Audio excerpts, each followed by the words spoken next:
हाय दोस्तों, स्वागत है आपका मेरे यूट्यूब चैनल बीके उज्जैन में। कैसे हैं आप लोग? आई होप कि आप सभी अच्छे होंगे और मॉड्यूल स्टार्ट कर लिए होंगे। मॉड्यूल्स जो स्टार्ट हो गए हैं वो 13, 14 और 15। जो 13 मॉड्यूल है उसकी गतिविधि आज हम 5th नंबर की जो गतिविधि है वो निष्क्रिय और सक्रिय अधिगम, इस पर हम आज हम गतिविधि करेंगे, जिसके आधार पर हम क्वेश्चन को सॉल्व करेंगे। और ये 16 क्वेश्चन पूछ रहा है दोस्तों।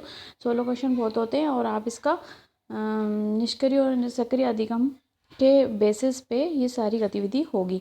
तो ये बहुत आसान गतिविधि है दोस्तों। ज़्यादा इसमें टाइम भी नहीं लगेगा। और वैसे ये जो निष्क्रिय और सक्रिय अधिगम है, इससे रिलेटेड गतिविधि बहुत आसान है। चलिए देखते हैं तो हमारा वीडियो क्या कहता है।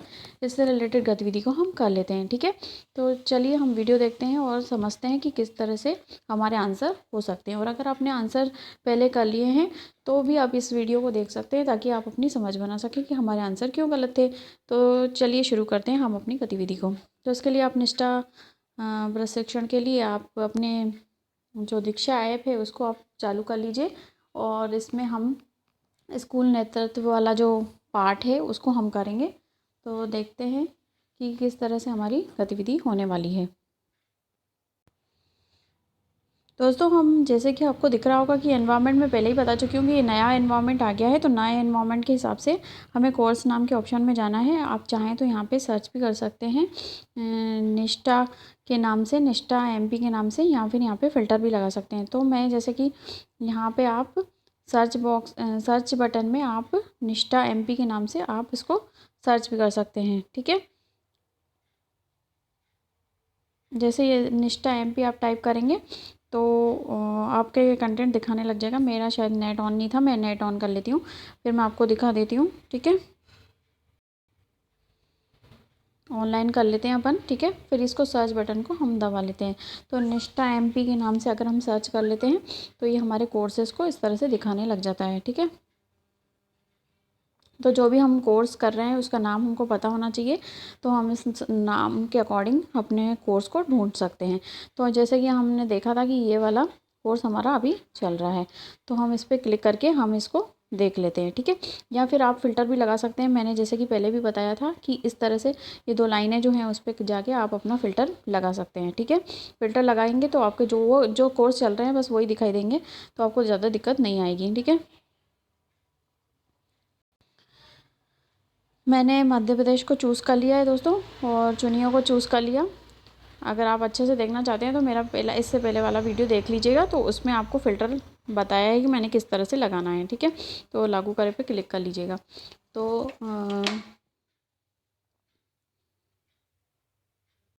जैसे कि दोस्तों कि आप अभी जो कोर्स चल रहे हैं वो तीनों कोर्स आपको CPD नाम के ऑप्शन में आपको दिखाई दे रहे होंगे। ये तीनों कोर्स को आपको ढूंढने की ज़रूरत नहीं है। इस तरह से आप फ़िल्टर लगा लेंगे तो आपको ये तीनों कोर्स सामने ही दिखने लग जाएंगे और आप इसका प्रशिक्षण पूरा कर सकते हैं। जैसे कि मैं आपको इस वाले कोर्स में विद्यालय नेतृत्व संकल्पना और अनुप्रयोग में जो गतिविधि 5 दी गई है उसमें उससे रिलेटेड बता रही हूँ। तो इस पर क्लिक करके हम देख लेते हैं गतिविधि 5 क्या कहती है, ठीक है। गतिविधि 5 को करने के लिए आपको सिर्फ इन वीडियो को पढ़ना है दोस्तों, और वीडियो को पढ़ने के बाद ही आप इसको देखेंगे तो आपकी समझ अच्छी बनेगी, ठीक है। तो हम गतिविधि 5 को देख लेते हैं। दोस्तों देखिए, जैसे कि ये निष्क्रिय और सक्रिय अधिगम गतिविधि 5 को हम करेंगे। जो गतिविधि आ रही है ये आपकी आएगी छात्र अधिगम हेतु अकादमिक नेतृत्व। इसमें इसके अंदर जो गतिविधि 5 है इसमें क्वेश्चन पूछे जा रहे हैं। ये 16 क्वेश्चन पूछेगा दोस्तों, और 16 क्वेश्चन में हमको इसके जवाब देने हैं। तो इस पर हम क्लिक कर लेंगे और देख लेते हैं कि 16 क्वेश्चन क्या पूछ रहा है और किस तरह से हमें जवाब देना है। और ये चलिए पे क्लिक कर लीजिए, ठीक है। जिस तरह से आपका ये जो टॉपिक है सक्रिय और निष्क्रिय अधिगम, तो सक्रिय और निष्क्रिय अधिगम होता क्या है दोस्तों। अगर हम सक्रिय अधिगम की बात करें दोस्तों, तो सक्रिय अधिगम जो होता है वो अगर हम कहें कि हम गतिविधि करवा रहे हैं, जैसे मान लीजिए हम गतिविधि करवा रहे हैं, तो गतिविधि में क्या होता है, बच्चा एक्टिव रहता है एक तरह से, और चर्चा करता है, एक दूसरे से चर्चा करता है। इस मतलब पूरे उसमें यही बताया गया है कि हमको जो है किसको प्रेफरेंस देना है, मतलब कि टीम लर्निंग को प्रेफरेंस देना है। टीम लर्निंग मतलब दल दल जो होता है, दल अधिगम को हमें प्रेफरेंस देना है, ठीक है। तो जो बच्चा है इससे ज़्यादा सीखता है अगर गतिविधि होती है तो जो अपने पीयर ग्रुप होते हैं, मतलब कि जो समूह बना के हम सिखाते हैं, या जो बच्चे किसी के साथ जो सीखते हैं वो जल्दी सीखते हैं। इनका कहने का मतलब ये है कि कोऑपरेटिव लर्निंग होनी चाहिए। कहने का मतलब ये है कि सहकारी अधिगम होना चाहिए। ये कुछ विधियां हैं जिसकी मदद से हम क्या कर सकते हैं, सक्रिय अधिगम को प्रोत्साहित कर सकते हैं, जैसे कि सहकारी अधिगम हुआ, समस्या समाधान अधिगम हुआ, या केस स्टडी हुआ। कहने का मतलब ये है कि बच्चा अगर खुद करके सीखेगा, मतलब करके सीखना, लर्निंग बाय डूइंग, जैसे कि हमें एनसीईआरटी में भी बताया गया है, अगर लर्निंग बाय डूइंग करेगा बच्चा तो वो अधिगम जो होगा वो सक्रिय होगा, ठीक है। तो सक्रिय अधिगम में क्या होता है, बच्चों जो होता है बच्चे जो होते हैं बहुत अलग अलग होते हैं, कई प्रकार की विशेषताएं लिए होते हैं। कोई बच्चा किसी विशेषता रखता है और कोई बच्चा किसी दूसरे की विशेषता रखता है। जैसे कि कोई बच्चा बहुत लिखने में बहुत अच्छा रहता है और किसी बच्चे को की राइटिंग बहुत अच्छी होती है। या तो हमको क्या करना है कि सभी को गतिविधियों में भाग लेने के लिए प्रोत्साहित करना है ताकि वो सक्रिय रहे। और सक्रिय रहने के लिए जैसे कि विभिन्न क्रियाएं होती हैं, जैसे लिखना, पढ़ना, चर्चा करना, समस्या समाधान खोजना। ये इसके माध्यम से हमें बच्चे को सक्रिय रखना है। सक्रिय मतलब एक्टिव लर्निंग होती है, ठीक है। जैसे कि अगर मैं कुछ बोलती रहूँ और खुद ही पढ़ाती रहूँ, आपसे कुछ भी प्रश्न ना करूँ, और पढ़ाती रहूँ और बच्चों को समझ में नहीं आए, तो जैसे कि हमें पता है कि सीसी की लर्निंग मूल्यांकन हमेशा थोड़ी थोड़ी देर में होता रहना चाहिए, ताकि प्रश्न के माध्यम से या किसी भी माध्यम से मूल्यांकन होता रहना चाहिए क्लास में, जैसे कि हमको पता है। तो ये एक्टिव लर्निंग होता है। अगर हमें कुछ भी, जैसे कि व्याख्यान विधि हो गई, ये जो होती है निष्क्रिय होती है। जो पहले की विधियाँ होती थी, जैसे कि जो टीचर होता था वो लेक्चर दे के चला जाता था, तो ये निष्क्रिय हो गया, ठीक है। तो हमें इसमें सक्रिय वाक्य और निष्क्रिय वाक्य ढूंढना है। तो ये बहुत ही आसान है दोस्तों, देख लेते हैं। अब हम सक्रिय, आप समझ गए होंगे कि निष्क्रिय वाक्य क्या होता है और सक्रिय वाक्य क्या होता है, ठीक है। अब हम नेक्स्ट बटन को क्लिक करके देख लेते हैं कि हमारा क्वेश्चन क्या क्या कहते हैं, ठीक है। नेक्स्ट बटन को दबा के हम आगे बढ़ जाते हैं। जैसे कि आपको दिख रहा होगा दोस्तों कि जो हमारा पहला क्वेश्चन है वो कहता है, ये क्रम जो है दोस्तों इसका अलग अलग हो सकता है आपके प्रश्नों का, ज़रूरी नहीं है कि ये सेम हो, ठीक है। जैसे कि पहला क्वेश्चन कहता है दोस्तों, ज्ञानात्मक अवधारणाओं को परखने, जानने एवं चुनौती देने हेतु पर्याप्त अवसर। तो हम जब बच्चे को खुद ही परखने और जानने और चुनौती देने हेतु पर्याप्त अवसर दे रहे हैं क्लास में, तो वो सक्रिय अधिगम कहलाएगा, ठीक है। अब नेक्स्ट बटन को दबा के देख लेते हैं, नेक्स्ट क्या कहता है। नेक्स्ट, रट्टा प्रणाली को प्रोत्साहित करना। मैंने तो आपको पहले ही एनसीईआरटी में बता दिया था कि रट्टा प्रणाली को अपनी लाइफ से भगाना है, बच्चों की लाइफ से भगाना है। तो ये क्या हो गया, निष्क्रिय अधिगम, ठीक है। कि हमको किसी भी चीज़ को रटाना नहीं है बच्चों को, और रटने से कोई भी सॉल्यूशन नहीं मिलता। इस तरह से हमने देख लिया निष्कर्ष अधिगम। नेक्स्ट बटन को क्लिक करके देख लेते हैं, ठीक है। ये क्वेश्चन क्या कहता है, जो क्वेश्चन होता है ये पूरा नहीं दिखता है, तो हमको क्या करना चाहिए, ये जो बटन दिख रहा है आपको, इसको क्लिक कर लीजिए सिर्फ, और ये पूरा क्वेश्चन दिखने लग जाएगा। इस तरह से हम पूरा क्वेश्चन पढ़ के फिर वापस इसको क्लिक करेंगे तो ये छोटा हो जाएगा और हम अपने ऑप्शन को क्लिक कर लेंगे, ठीक है। तो हमने अभी बड़ा कर लिया है। अब इसको पढ़ लीजिए, क्या कहता है कि शिक्षक शिक्षार्थियों को गहन विचार विमर्श एवं चिंतन संलग्न रखते हैं। शिक्षार्थियों को स्व अध्ययन और समीक्षात्मक विचार कौशलों के विकास के लिए मुद्दों को समझने एवं पहचानने के लिए प्रोत्साहित करते हैं। देखिए, जहाँ पे भी पॉजिटिव चीज़ आ जाए मतलब वो हमारा आंसर सही हो जाएगा। मतलब प्रोत्साहित करते हैं ना, बच्चों को प्रोत्साहित कर रहे हैं, तो एक तरह से हर चीज़ में पॉजिटिव पॉइंट दिखाई दे रहा है, तो ये हमारा आंसर सही हो जाएगा। आगे बढ़ने की ज़रूरत नहीं है। फिर भी मैं पढ़ देती हूँ कि शिक्षार्थी अपने द्वारा किए गए अवलोकन, स्वचिंतन जिसमें विवादों का भी उल्लेख हो, इन सभी विषयों पर चिंतन युक्त लिख सकते हैं मतलब भाग ले रहे हैं, प्रोत्साहित सभी प्रकार की विवादों में भाग ले रहे हैं, ठीक है। तो ये क्या हो गया, सक्रिय अधिगम हो गया। अब नेक्स्ट बटन को दबा के देख लेते हैं, नेक्स्ट क्वेश्चन क्या कहता है। शिक्षार्थी के लिए ज्ञान को बाहरी एवं ऐसा माना जाता है जिसे प्राप्त किया जिसे प्राप्त किया जाना है। तो ये तो गलत ही हो गया दोस्तों, है ना। तो इसमें क्या हो गया, निष्क्रिय अधिगम। फिर नेक्स्ट बटन को दबा के देख लेते हैं और देख लेते हैं कि नेक्स्ट क्वेश्चन क्या कहता है। नेक्स्ट क्वेश्चन कहता है दोस्तों, सामाजिक पुनः निर्माण के लिए जीवन के लोकतांत्रिक तरीकों समानता, न्याय, स्वतंत्रता, बंधुत्व, धर्मनिरपेक्षता एवं उत्साह को बढ़ावा देना। उत्साह को बढ़ावा देना, देखिए आपने जैसे ही पॉजिटिव पॉइंट देखा तो ये क्या हो गया, सक्रिय अधिगम हो गया। इससे नेक्स्ट पॉइंट, नेक्स्ट को दबा के देख लेते क्या बोल रहा है। सामाजिक वास्तविकताओं, शिक्षार्थी और अधिगम प्रक्रिया के बारे में छात्रों की मान्यताओं का निराकरण करने के लिए कोई स्थान नहीं होता। ये नेगेटिव पॉइंट हो गया दोस्तों, स्थान ही नहीं होता। मतलब हमको तो हर चीज़ में बच्चों को मान्यता देना है, ठीक है, मान्यता देना है। तो अधिगम की प्रक्रिया में छात्राओं को कोई मान्यता ही नहीं दे रही, उनको कोई मतलब ही नहीं है छात्रों से। तो ये क्या हो गया, निष्क्रिय अधिगम। इस नेक्स्ट बटन दबा के देख लेते हैं दोस्तों, इसमें क्या बोला जा रहा है। चिंतन, मनन एवं स्व अध्ययन के कम अवसर।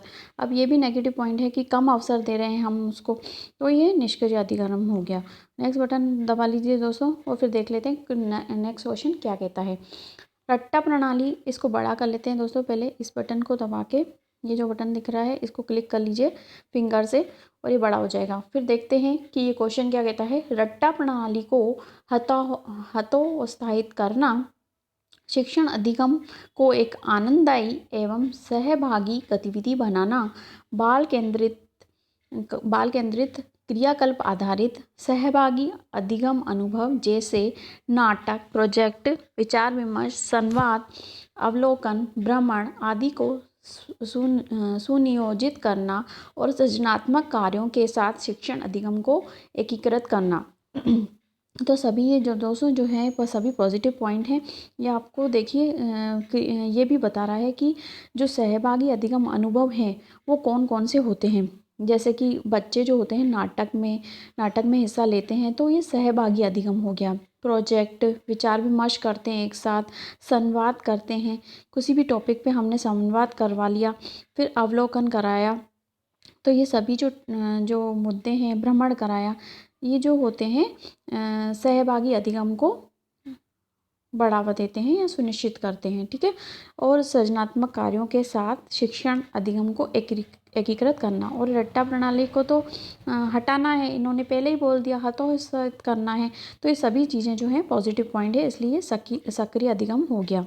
अब नेक्स्ट बटन को दबा के देख लेते हैं नेक्स्ट क्वेश्चन क्या कहता है।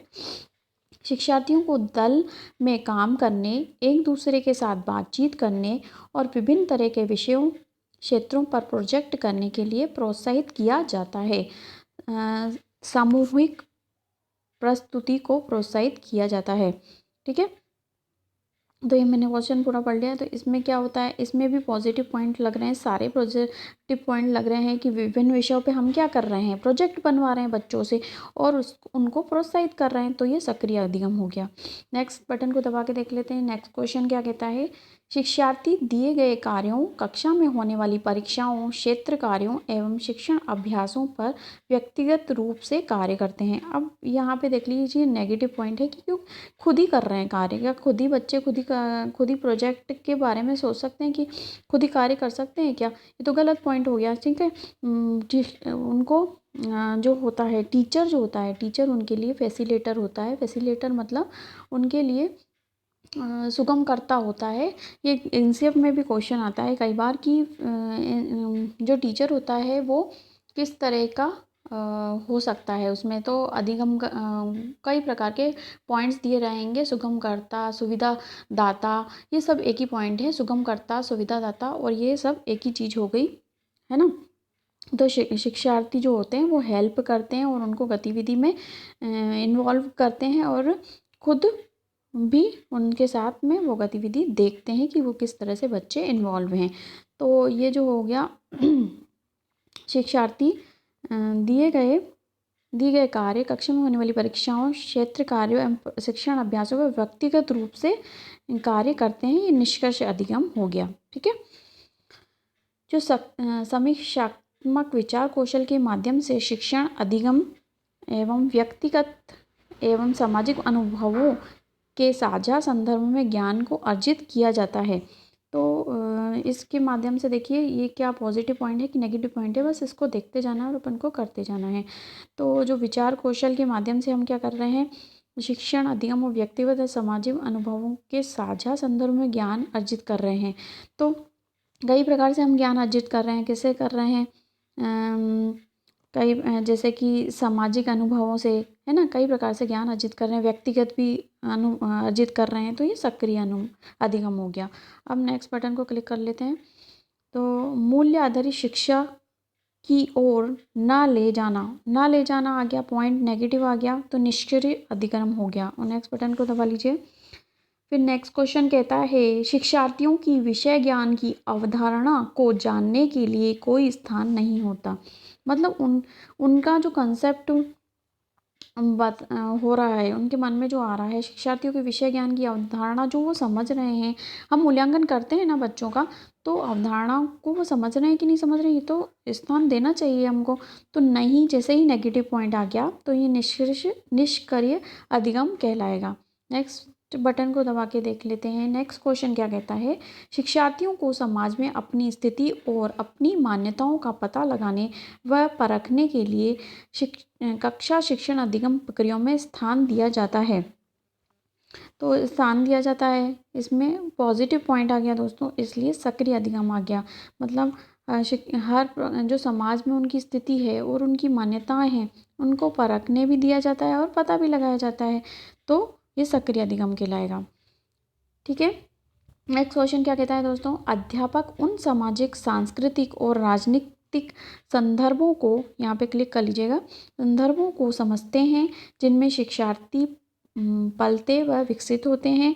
वे शिक्षार्थियों को सैद्धांतिक जानकारी के साथ साथ जीवन की वास्तविक स्थितियों से भी परिचित कराते हैं। ये भी पॉजिटिव पॉइंट है कि शिक्षार्थी क्या कर रहे हैं, उनको समझाने के लिए वास्तविक स्थिति से भी परिचित करा रहे हैं, तो ये सक्रिय अधिगम हो गया।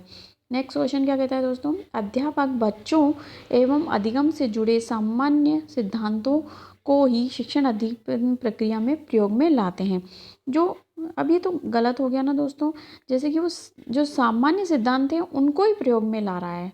जो अध्यापक है, जो बच्चे हैं, बच्चे एवं अधिगम से जुड़े सामान्य सिद्धांतों को ही शिक्षण प्रक्रिया में प्रयोग में ला रहा है। सिर्फ की कभी बात हो जाती है या केवल आ जाता है तो वो नेगेटिव हो जाएगा दोस्तों, इसलिए ये निष्क्रिय अधिगम हो जाएगा। हमने 16 के 16 प्रश्न कर लिए हैं दोस्तों, और एक भी हमने स्किप नहीं किया है इधर। और हम इस सबमिट बटन को दबा के देख लेते हैं कि हमारे कितने क्वेश्चन सही हुए। तो ये सबमिट बटन जैसे ही हम दबाएंगे तो हमारे 16 के 16 क्वेश्चन सही हो गए दोस्तों। अगर आपका स्कोर अच्छा नहीं आता है तो आप इस रीडू बटन को क्लिक करके भी अपना स्कोर सुधार सकते हैं। तो देखा दोस्तों आपने किस तरह से आप प्रैक्टिस कर सकते हैं। आप अपनी प्रैक्टिस कर लीजिए, और अगर आपके कुछ भी डाउट होते हैं तो आप मुझे कमेंट बॉक्स में कमेंट भी कर सकते हैं, तो मैं इससे रिलेटेड वीडियो आपको प्रोवाइड करा दूँगी। तो दोस्तों मिलते हैं अगले वीडियो में प्रश्नोत्तरी के साथ, तब तक के लिए बाय बाय, सी यू। और हाँ, मेरा वीडियो अगर अच्छा लगे तो अपने दोस्तों को ज़रूर शेयर करना, और शेयर करने के अलावा अगर आप मेरे चैनल पर नए हैं या पहली बार विज़िट कर रहे हैं तो मेरे चैनल को सब्सक्राइब करना ना भूलिएगा, और बेल बटन को भी दबा दीजिएगा, ताकि आने वाला इससे रिलेटेड वीडियो जो है वो आपको सबसे पहले मिल सके। तो दोस्तों मिलते हैं अगले वीडियो में अगले कंटेंट के साथ, तब तक के लिए बाय बाय, सी यू।